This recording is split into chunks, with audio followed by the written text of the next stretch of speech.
मराठी माध्यमातील मुलांसाठी एक आनंदाची बातमी. आता शालिनी हुबलीकरने सुरू केलं आहे खास मराठी माध्यमातील मुलांसाठी नागरत्ना चॅनल. तर प्लीज सबस्क्राईब करा नागरत्ना, फक्त मराठी माध्यमातील मुलांसाठी, आणि जास्तीत जास्त फॉरवर्ड करा. त्याच्यामध्ये मी टाकलेले जे आहेत धडे, प्रश्नांची उत्तरे, निबंध लेखन वगैरे बघा आणि जास्तीत जास्त फॉरवर्ड करा. जी मुलं घरी बसून अभ्यास करत आहेत त्यांना सुद्धा या संधीचा चांगला फायदा होऊ द्या. ठीक आहे, चला तर मग भेटूया आपण मराठी विषयांसाठी नागरत्ना चॅनल मध्ये. तोपर्यंत बाय बाय. हेलो, मैं हूँ शालिनी हुबलीकर और मेरे चैनल में आप सबका बहुत बहुत स्वागत है. आज मैं आप लोग के लिए अपलोड करने जा रही हूँ हिंदी निबंध लेखन दहेज. दहेज यानी डाउरी. तो क्या है इस निबंध में, चलो फिर हम लोग देखते हैं. लेकिन इसके पहले जो मैंने बहुत सारे निबंध लेखन मराठी, हिंदी, इंग्लिश, पत्र लेखन दिए हुए हैं, कहानी लेखन, बातमी लेखन, जाहिरात लेखन, प्लस लेसन्स एक्सप्लेन किए हैं, पोएट्रीज एक्सप्लेन किए हैं, क्वेश्चन एंड आंसर्स दिए हुए हैं और सब्जेक्ट के लेसन्स भी मैंने अपलोड किए हुए हैं फर्स्ट स्टैंडर्ड से लेके एसएससी तक के बच्चों के लिए. अगर आज आप पहली बार मेरा चैनल देख रहे हैं और अभी तक आपने मेरे चैनल को सब्सक्राइब नहीं किया है तो फटाफट सब्सक्राइब कीजिए और बेल का आइकन टैप करना मत भूलिएगा. इससे आप लोगों को मेरे जो नए आने वाले वीडियोस है उसका नोटिफिकेशन तो मिलेगा ही, लेकिन जो मैं लाइव स्ट्रीम करने वाली हूँ आप लोगों के लिए, तो आप लोगों को मेरे साथ लाइव स्ट्रीम में सीखने का गोल्डन अपॉर्चुनिटी भी मिलेगा. तो आपके जो भी डाउट्स होंगे वो आप लोग ऑन द स्पॉट क्लियर कर पाओगे, है ना गोल्डन अपॉर्चुनिटी.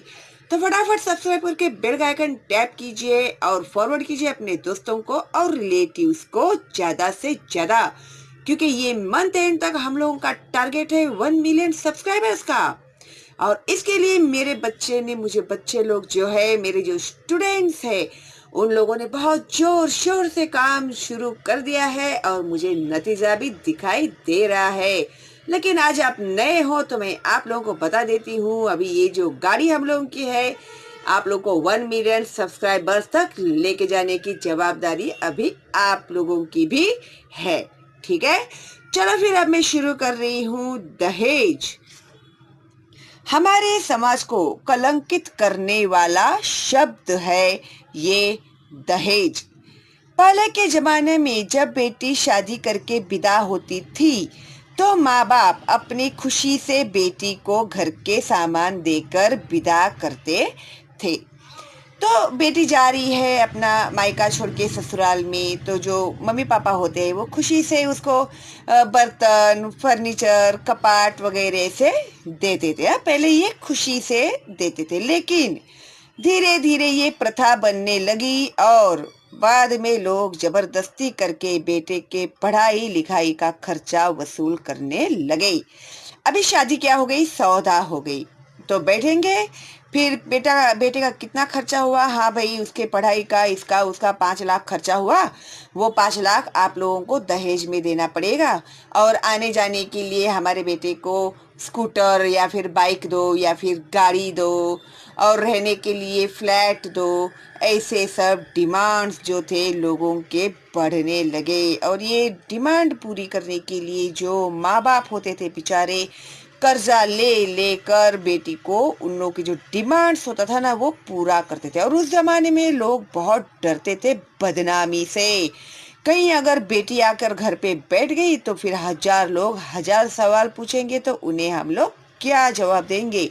तो इस डर के मारे जो माता पिता होते थे वो लोग कर्जा लेके सब बेच बाच के वो जो ससुराल वाले होते थे उन लोगों के डिमांड्स पूरा करते थे.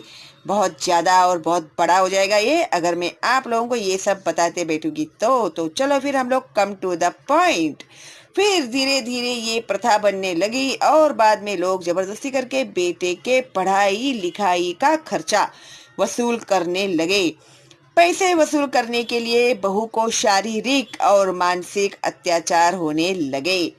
उसको मारते थे, पीटते थे, भूखा रखते थे, फिर उसको मेंटल टॉर्चर करते थे, जा फोन कर, मम्मी पापा को बोल पैसे लेके आओ, वरना हम तुझे ऐसे ही परेशान करते रहेंगे, तुझे मायके में भेजेंगे। ऐसा पैसों के लिए बहू को जलाया जाने लगा।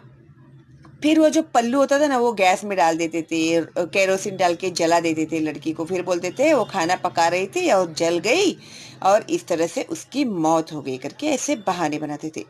मारपीट कर पैसे लाने के लिए उसे मायके भेजा जाता था। तो इस तरह से टॉर्चर किया जाता था लड़की को। मानव को लगता है कि उसने बहुत तरक्की कर ली है। इस तंत्रज्ञान के युग में मानव भी मशीन बन गया है, यानी कुछ फीलिंग्स ही नहीं रही है इन लोगों को। आज अगर हम लोग दूसरी लड़की के साथ ऐसा कर रहे हैं तो पता नहीं हमारी बेटी के साथ भी ऐसा हो सकता है ना। स्त्री का गर्भ लिंग का पता लगाकर बेटी है तो गर्भपात कराया जाता और बेटा है तो खुशियां मनाई जाती।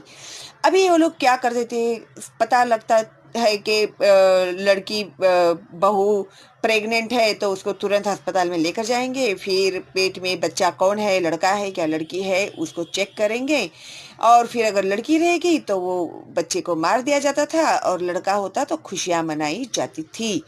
बेटी होगी तो दहेज देने के डर से भी लोग गर्भपात कराते थे। बेटा होगा तो बहू दहेज लेकर आएगी, ये लालच होता था। इस निर्दयी प्रथा के कारण कई बेटियों और बहुओं ने अपनी जान गंवाई। आज इसका नतीजा ये हुआ कि लड़कों के मुकाबले में लड़कियों की संख्या कम हो गई है। इसलिए सरकार ने बहुत ही सख्त कायदे बनाए हैं। गर्भलिंग परीक्षा करना कानूनन गुनाह है और इसके लिए सख्त सजा भी है।